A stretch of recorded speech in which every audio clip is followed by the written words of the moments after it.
Более 20 читательских залов, аудиокресла, интерактивные системы. Все это и не только включает в себя библиотека Smart. Сегодня она впервые распахнула свои двери для посетителей. Ими стали не только книголюбы города, но и персонал учебных заведений, которые в дальнейшем планируют сотрудничать с образовательным центром. Мы все уверены, что смарт-библиотека, которая расположилась в новом современном районе, она станет центровой площадкой креатива, творчества и новых знаний.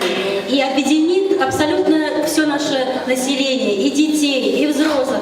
Ведь все мы любим читать книги, а здесь с новыми информационными технологиями мы еще можем больше узнать. Я думаю, виртуально мы погрузимся в читальный такой мир, и это будет здорово. Библиотека Smart является первым образовательным центром подобного рода на Дальнем Востоке и 22-м в России. На ее базе, кроме зон для чтения и работы, будет расположен культурный центр, где будут проходить мастер-классы и встречи с интересными людьми. Также планируется открытие драматического кружка со сценой, звукозаписывающим и световым оборудованием. Это позволит устраивать музыкальные и театральные постановки в стенах библиотеки. На 3-м этаже у нас откроется смарт-лаборатория. И там тоже будут проводиться мастер-классы с использованием VR-технологий.